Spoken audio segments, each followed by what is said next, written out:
A posse do Donald Trump está dando muito o que falar, em especial em relação ao passaporte do Bolsonaro. Uma resposta veio direto dos Estados Unidos ao ministro do Supremo Alexandre de Moraes. Uma resposta imediata, relativo à apreensão do passaporte e ao teor, da decisão do ministro do Supremo Alexandre de Moraes. Eu vou mostrar para você do que se trata. Outro ponto que a gente precisa falar é Nicolas Ferreira. Pois é, será que será o próximo presidente do Brasil? Cara, começou uma onda de gente agora pedindo socorro para o Nicolas Ferreira. Num momento em que a popularidade do Lula, tá fraca, tá muito fraca, e o Nicolas Ferreira tá começando a ganhar, feição até da galera da esquerda. Ou seja, tem muita regra nesse jogo que vai mudar. E o Lula, segundo a matéria do J.R. Guzzo, está se fingindo de morto sobre uma situação muito tensa mesmo, que coloca o Lula no olho de um furacão.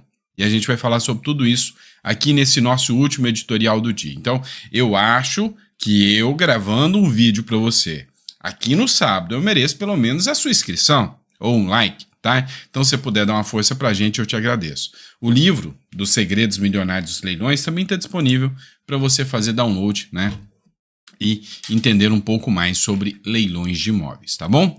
Bora lá, pessoal.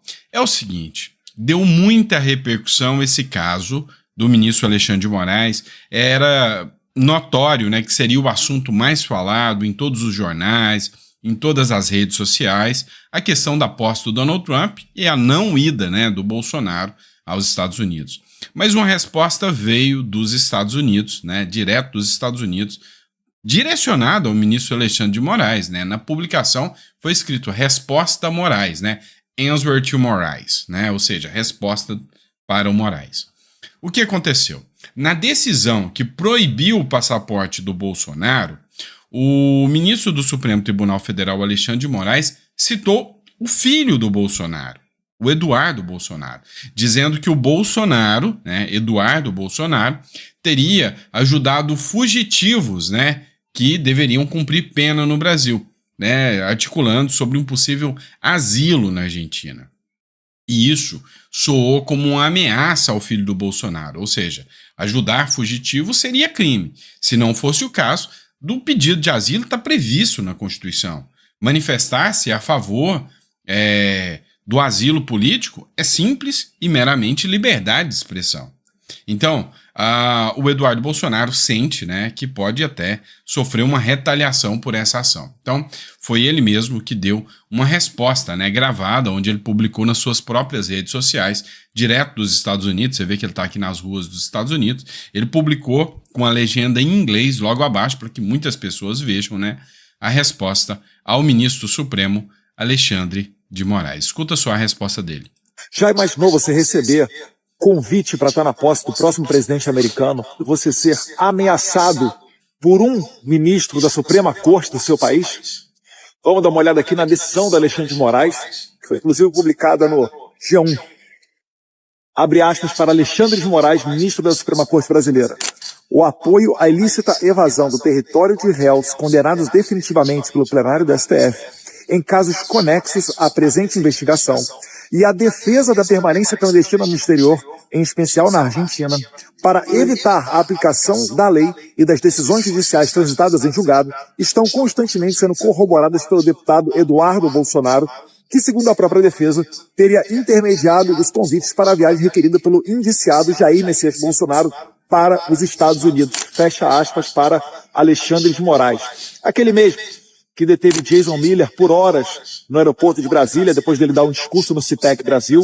O mesmo Alexandre de Moraes, que comprou uma briga com Elon Musk por causa da liberdade de expressão no X e depois congelou uma parte das contas bancárias da Starlink.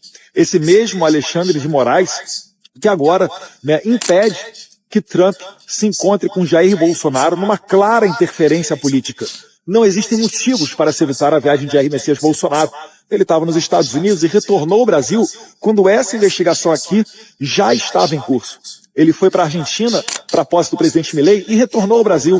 E nunca disse, nunca declarou, nunca postou, nunca falou nada, nem sequer cogitar em sair do Brasil para ficar em outro país, para fugir de um processo que sim viola o devido processo legal. Ele é um ex-presidente. Por que ele está respondendo para a Suprema Corte do seu país? Aí onde você mora, falando agora para os estrangeiros. Será que no seu país, pessoas comuns que não têm foro por prerrogativa de função são processadas originalmente na Suprema Corte? Alguma coisa muito estranha nisso tudo. Então, é o que a gente tem a falar. E os brasileiros que estão na Argentina estão buscando um direito, o direito de refúgio, consagrado no Tratado Internacional dos Refugiados de 1951, e que estão, sim, sendo perseguidos. Afinal de contas, se tivessem assassinado, traficado drogas, praticado terrorismo no Brasil, jamais estariam sendo condenados a até 17 anos de cadeia, como é o caso da Débora Santos, como é o caso da senhora Iracina Gastos, de 71 anos de idade, e vários outros que nunca pisaram numa delegacia de polícia. Então, o meu recado é esse, e a gente seguirá, sim, desenvolvendo esse trabalho internacional, mesmo debaixo de ameaça. Não é a primeira vez que isso ocorre, né? Matérias da Folha de São Paulo, do jornalista Glenn Greenwald, que venceu o Pulitzer, dão conta de que assessores do Alexandre de Moraes, em conversas de WhatsApp, a qual o jornalista Glenn Greenwald teve acesso, pensavam em me condenar. Na falta de um crime, estavam sendo criativos para tentar me conectar a um blog de direita argentino para dizer que essa conexão seria uma trama internacional, com o jornal La Derecha Diário. Pelo amor de Deus. Isso daí para mim é uma medalha de honra. É um sinal de que eu não sou corrupto, é um sinal de que eu nunca roubei dinheiro público, é um sinal de que eu nunca lavei nenhum tipo de dinheiro ou cometi assassinato, trafiquei drogas ou qualquer coisa do tipo. Na falta do que me condenar, estão usando a mesma lawfare que o Trump enfrentou aqui nos Estados Unidos. Vamos seguir adiante, mais fortes do que nunca, e se Deus quiser, aqui de Washington, capital dos Estados Unidos, a partir de 20 de janeiro, muita coisa também vai mudar no Brasil, porque já está mudando no mundo. O Hamas pediu trégua, acabou de libertar reféns, Putin falou que se sentaria à mesa para conversar com Trump sobre a guerra da Ucrânia, Xi Jinping declarou que espera uma coexistência pacífica com os Estados Unidos de Donald Trump, e no Brasil? Será mesmo que o Brasil está disposto a se unir em torno de uma pessoa que a todo momento viola a Constituição e não quer sequer permitir que parlamentares falem? Se eu não puder falar, realmente, é melhor caçar o meu mandato. Um abraço a todos vocês, fiquem com Deus. Pois é, pessoal, o recado foi dado, né? E assim, uma suposição justa, né? Lembrou até um caso que aconteceu hoje. Hoje no mundo militar foi feita uma publicação, né? Se deve lembrar do Alexei Navalny, lá da Rússia, que foi enviado como um preso político, né, para uma agência, né, que foi lá naquele lugar gelado lá, né, da Rússia lá, né, lá na Sibéria lá. Enfim, o que aconteceu? Os advogados que fizeram a defesa do Navalny, os 3, hoje foram condenados a 5 anos de prisão, né? Isso é o que acontece numa ditadura, né? Mas vamos lá, matéria do UOL, e me chamou muita atenção a matéria ter vindo do UOL, né? Do Josias de Souza. Lula se finge de morto diante de achados da PF sobre as emendas.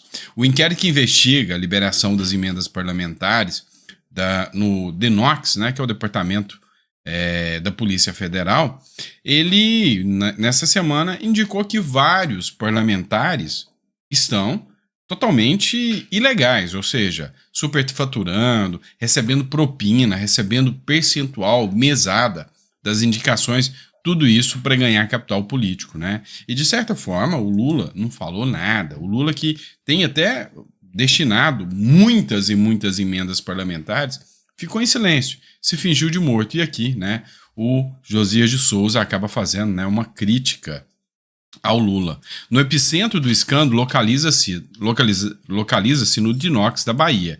Já se sabia que a apuração da PF havia esbarrado nos nomes de políticos com mandato federal, mas não havia provas que justificassem a remessa do inquérito ao Supremo.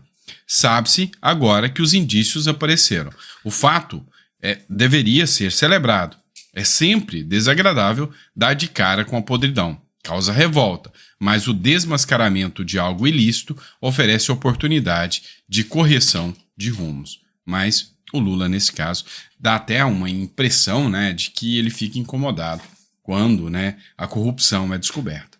Inclusive, né, numa matéria do Estadão, já que a gente está falando aqui de tudo que está acontecendo no Brasil, tem a questão da tal das fake news, né? E aí o Estadão fez uma matéria, dessa vez bem dura contra o Lula também, dizendo o seguinte: olha, a única fake news legítima na história do Pix foi produzida pelo próprio governo Lula. Ou seja, nem os jornalistas estão acreditando nesse discurso de perseguição do governo. Dá uma olhada, a Gabriela Prioli, que é esquerdista de carteirinha, aquela loira, sabe? Pois é, a Gabriela Prioli hoje fez um vídeo dizendo que o Nicolas não falou nenhuma fake news no vídeo dele e que o que estão fazendo é assumir uma derrota de um governo que não tem sequer competência para discutir, né, assim, a sua propaganda, a sua publicidade. Ou seja, cara, o discurso de ir atrás do Nicolas flopou. Até gente da esquerda tá falando: olha, Lula, o seu autoritarismo tá indo longe demais. Pois é, sinal de que as pessoas estão acordando. E aí insurge, né, uma nova carta na manga. Tá, Bolsonaro tá inelegível, precisa de experiência política. E experiência política não é o mesmo que idade, vamos deixar bem claro. O senhor Nicolas Ferreira está com 28 anos. O Gustavo Lima se apresentou, o Ratinho Júnior se apresentou, o Caiado se apresentou, até o Tarcísio se apresentou. Um monte de gente está preparadinha para substituir o Bolsonaro, caso e quando o Bolsonaro se confirmar inelegível. Porque eu duvido muito que eles vão liberar o Bolsonaro agora. Se o Bolsonaro tivesse minado, se o plano deles desse certo, se eles tivessem conseguido, sabe, fazer com que a opinião pública estivesse a favor do Lula e contra o Bolsonaro, iam deixar o Bolsonaro elegível. Mas, entretanto, todavia, contudo, como o Bolsonaro hoje ganharia fácil do Lula, inclusive pesquisas dizem isso, né, há tanto tempo das eleições, é óbvio que o Bolsonaro vai permanecer inelegível. Aí o nome é esse cara aqui. Nicolas Ferreira para presidente. A articulação na Câmara tenta reduzir a ida da candidatura, né? A idade de candidatura, perdão. Estão apresentando uma PEC para reduzir a idade de 35 para 30 anos, tanto para senador, quanto para governador, quanto também para, né, governador já é 30 anos, mas para reduzir para 28, quanto também, né, do presidente da República, que seria 30 anos. Tá, cá entre nós. Falei isso no último editorial. Escreveram aqui o seguinte: esse Sandro não sabe de nada. É óbvio que o Lula vai vetar isso, não é? E você já parou para pensar nisso? O Lula vai vetar, sim ou não? Não, você está me seguindo aqui é para você aprender bastante coisa. Então deixa eu explicar para você. Nós temos, né, uma cadeia hierárquica de leis, né? E essa cadeia é conhecida como pirâmide de Kelsen, tá? Aí nós temos Constituição, nós temos leis ordinárias, leis complementares, decretos, resoluções. É uma pirâmide. Lá em cima está a Constituição. A Constituição, ela manda em todas, certo? E aí, para mudar a Constituição, tem que fazer um remendo, né? Uma emenda. É uma PEC, proposta de emenda constitucional. Só que essa proposta de emenda constitucional é bem mais difícil, né, de você aprovar ela. Por que ela é mais difícil? Porque você precisa aprovar nas duas casas, Câmara e Senado, em 2 turnos, né? Ou seja, você tem que votar e depois votar de novo para confirmar. E ainda tem quórum, viu? 181 deputados para apresentar. Ainda tem quórum. E depois, 2/3 dos deputados, não é só a metade. Ou seja, se a cada 100 deputados, 60 tem que votar favoravelmente. Dos 513 deputados, salvo engano, dá uns 287, mais ou menos isso, né? Ou seja, bem mais do que só a metade, né? Ou seja, dos 513, perdão, dá 387, alguma coisa assim. Eu sei que são muitos, tá? Que tem que votar. 3/5, tá? O que acontece? Nesse meio aqui, a lei não fala de forma alguma em sanção ou veto do presidente. A promulgação é direto pela casa. Então, se a Câmara e Senado vota para reduzir a idade do presidente, que se dane o Lula, já vai direto para sanção. E aí o grande detalhe aqui é, o Lula teria que ter uma articulação muito grande, muito maior, para barrar um projeto como esse. E aí o que acontece nessa história? O Lula abandonou os deputados, dos quais receberam inclusive emendas do governo. Deixou todo mundo abandonado. Caçou briga com os deputados, deixando o Dino barrar as emendas. Então, resumo da ópera. Sim, o Nicolas Ferreira, se esse projeto for aprovado, né? Deixei até o microfone cair. Se esse projeto for aprovado, né? Nicolas Ferreira passa a ser candidato em 2026. Mas esse projeto tem que ser aprovado em 2025, porque a regra eleitoral tem que esperar, né, o próximo ano. Então, teria que ser aprovado em 2025, tá? Mas vamos lá. E por que eu falo que Nicolas ganharia? Porque eu vou te falar, eu conheço mas muita gente que não vota no Bolsonaro nem com o Bolsonaro pintado de ouro, mas vota no Nicolas. Mas eu não conheço quase ninguém que vota no Nicolas e que não vota no Bolsonaro, tá? Então, assim, que vota no Bolsonaro e não vota no Nicolas, perdão, invertendo aqui. Então, ou seja, o Bolsonaro tem uma rejeição, né, pelo período em que ele literalmente teve na gestão. Muita gente ficou chateado com algumas ações do próprio Bolsonaro, outras pelo demônio que a mídia pintou em cima do Bolsonaro, mas o fato é que o Nicolas Ferreira, né, teria até uma possibilidade maior, né, de conseguir esse pleito eleitoral aí, ganharia de carrada, tá? Eu acho que o Nicolas levava de 70% aqui, fácil, e tem coragem, tem peito. Eu apostaria no Nicolas Ferreira. Mas olha só, o Nicolas Ferreira nem é presidente, já conseguiu atender um pleito, né, de um eleitor. Olha só, tem um perfil, né, que é o Pobration, né, e ele faz piada nas redes sociais. Ninguém esperava, mas o Nicolas acabou entrando nessa história aqui. Olha só, o Pobration resolveu fazer um pedido pro Nicolas Ferreira. Ei, Nicolas, eu não sei nem como é que eu te falo isso, não, vergonha. Se tu fazer um vídeo falando para mulher deixar nós homens jogar bola, certeza elas vai deixar, mano, porque vai pesar. Tu fazendo um vídeo explicando detalhadamente, Nicolas, vai pesar. E elas vai liberar nós. Na limpeza, mano. Nunca te pedi nada, ajuda o pivete aqui a bater uma bolinha, mano. Porque se eu pedir, Nicolas, a minha mulher não vai deixar. Mas se tu fizer um vídeo e eu só compartilhar pra minha mulher, mandar no Instagram dela, ixi, mano. Ei, Nicolas, na maior irmandade, pivete, faz aí o vídeo aí, mano. Salva nós que gosta de bater uma bola, mano. Porque já vai fazer 5 meses sem jogar eu. Já tô fazendo assim, ó, o sinal de pânico, ó. O sinal de desespero, ó. Ó SOS, ó SOS. Socorro, pedindo socorro eu tô já. Ei, Nicolas, o destino de nós homens tá nas tuas mãos, pivete. Então não decepciona mais não, viu? Tamo junto. Pois é, mas será que o Nicolas vai entrar nisso? Será que o Nicolas vai fazer um vídeo? Pois é, fez. Dá uma olhada aí. E essa aqui vai para todas as mulheres desse país. Libere os homens para ir na peladinha no futebol, porque isso faz toda a diferença. O nosso país, acho que é isso que falta. É isso que falta para se alavancar. E essa aqui. Então, ele pediu. E será que ele conseguiu resolver o pleito aqui já? Não é possível que ele já conseguiu resolver o pleito, né? Então, vamos ver aqui. Parece que o cara nem foi eleito e já tá resolvendo o problema da população. Olha só. Tamo liberado! Aí, ó. O que é que ele quis dizer com o comentário dele aqui, ó? O Brasil em paz. Significa o quê? Que as mulheres liberam os homens pra ir jogar bola e fica tudo em paz no Brasil. Que aí eu nem mexo com tu e nem tu mexe com eu. E fica tudo em paz. Me dá uma tapa, amor, pra ver se eu tô sonhando. Bate! Mais forte, amor, mais forte! Tô chegando, galera! Bota meu nome na lista! Pois é, resolveu um problema. Brincadeira à parte, vocês não sabem a força que isso aqui tem.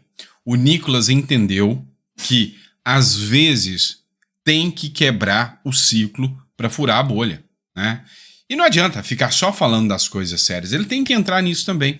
Esse vídeo aqui viralizou, Mais um vídeo viralizado. E aí, né, o pessoal que antes olhava o Nicolas com uma certa arrogância começa a falar, não, o cara é legal, deixa eu ver o que ele tá falando. Ó, isso aqui eu gostei, pegou legal, foi interessante.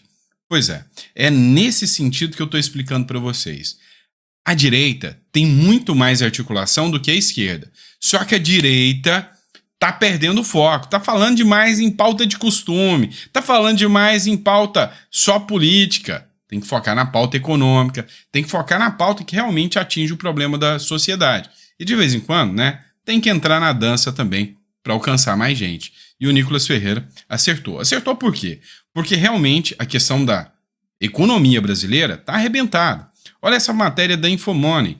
Brasileiros acham que preços nos supermercados pioram no governo Lula, diz pesquisa. Quase 70% dos brasileiros estão pensando o seguinte, estamos lascados, tá tudo caro, não dou conta de pagar as coisas, então o que a gente precisa? Substituir o governo, ninguém está aguentando o governo. Olha só, esse vídeo aqui de um cara que assumidamente fez o L, mas como eles pensam hoje, os problemas estão batendo na porta.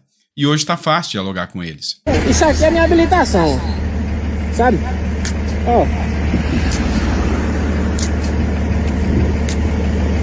Isso aqui tem que rasgar para criar vergonha e não pegar num caminhão.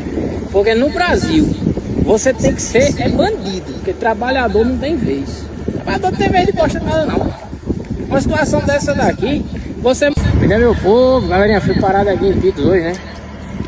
Aí o cara disse que a melancia não pode passar da altura da grade. E aí todo mundo sabe que esse caminhão é curto, esse caminhão não dá excesso. Mostrei peso, mostrei nota, mostrei tudo, tive que doar essa melancia, né? Tive que doar. Para doar é um sacrifício, porque quero que você faça um transbordo falso, para lá na frente você botar de volta no caminhão, sabe? Lá na frente você pega e bota no caminhão. Aí olha o tamanho do prejuízo. Porque se eu não estou com excesso, por que eu tenho que jogar o meu produto fora, né? Mas esse é o Brasil. Esse é o Brasil que todo mundo quer, né? Pegar bandido ninguém quer não. Agora pegar trabalhador para humilhar é com força. E aqui é onde eu quero mostrar para vocês. Olha esse comentário do Chagas. Você defendeu o seu querido presidente Lula. Vota nele de novo. Vem cá, vocês querem que ele vota mesmo no Lula de novo? Não é esse comentário que a direita tem que ter. A direita tem que ser o braço da união, porque a esquerda quer o nós contra eles. Vocês não entenderam isso? Cara, eu não sei o nome desse caminhoneiro, eu só quero dizer pra ele o seguinte, eu sei a dor que você tá sentindo. E se você votou no Lula, tá tudo bem, não tem problema nenhum, tá? Mas agora, você tá sentindo essa dor e ajuda a conscientizar outras pessoas para que o erro não se repita. E não adianta você ter aquele minuto seu de arrogância e se achar o cara e chegar, faz o L. É por causa disso que a direita fica isolada. Tá na hora de criar a empatia, tá na hora de voltar a ter união, mas dessa vez uma união contra o governo do amor, né? Contra o governo do Lula. Afinal, é a hora que o povo tá chateado. O discurso chegou na base, a economia afunda o governo. E eu já expliquei para vocês, e não é hora de ficar nessa arrogância, vai, vota nele de novo, faz o L. Tá errado, né? O Nicolas furou a bolha. Tá na hora de vocês aprenderem com ele, tá? Falar aquilo que o brasileiro entende, tá? E para encerrar, sei que o vídeo ficou um pouquinho longo, mas 2 minutinhos de vídeo, para você ver que eu não tô mentindo. Olha como o povo tá se comportando em relação ao Lula. Acompanha. Do governo do Lula. Poxa, rapaz, não vai falar mais, não, tão desgraçado, vai. Tô arrumando nada, acabou com a minha graça, até meus dinheirinhos cortaram. O que você tá achando do governo do Lula? Vai saber o que eu tô achando. Tá bom ou tá ruim? Tá ruim. O que você tá achando do governo do Lula? Tá ruim, não tô recebendo auxílio, cortaram meu auxílio. O que tá achando do governo dele? Tá fazendo um bom governo ou não tá? Tá fazendo um governo horrível. O que tá achando do governo do Lula? Uma merda. Então, várias paradas pra rapaziada aí, ó. O que ele tá fazendo? Nada. O que você tá achando do governo do Lula? Uma merda. O que tá achando? Mesma coisa, a picanha tá mais caro, o pó de café tá mais caro, o óleo está mais caro. Comigo, o que você tá achando do governo Lula?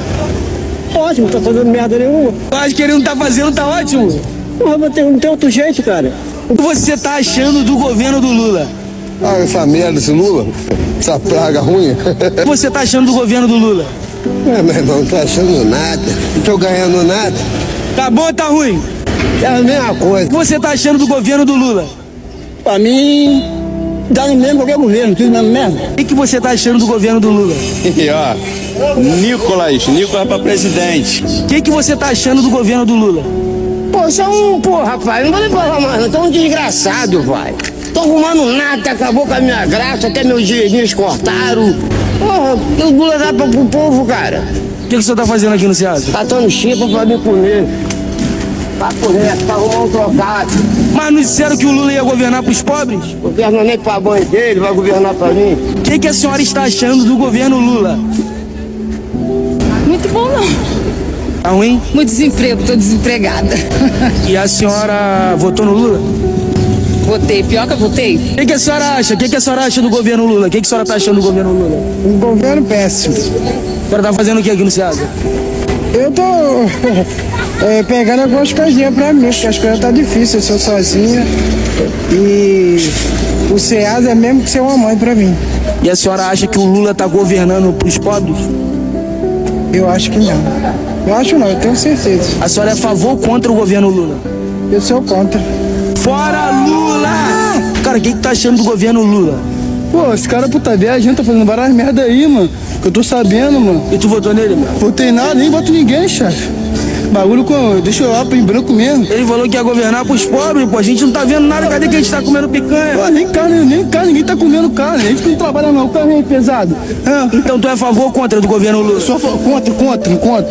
Papo reto. Pronto, o recado tá dado. É hora de falar com eles, mas não é mostrando arrogância, não é mostrando empáfia. O governo enganou essas pessoas. Você tem que entender que para quem tá passando fome, a promessa da picanha soa bonito. Então, tá na hora de parar de arrogância, parar de empáfia agora e conversar com esse pessoal falando, cara, eu entendo a sua dor. Eu sei o que você tá passando. Vamos mudar isso juntos, tá? Fica a dica, tá? É o caminho que tem que se seguir agora, tá? Então, bora pra cima, compartilha esse vídeo pro maior número de pessoas e amanhã de manhã a gente tá de volta com vocês. Grande abraço.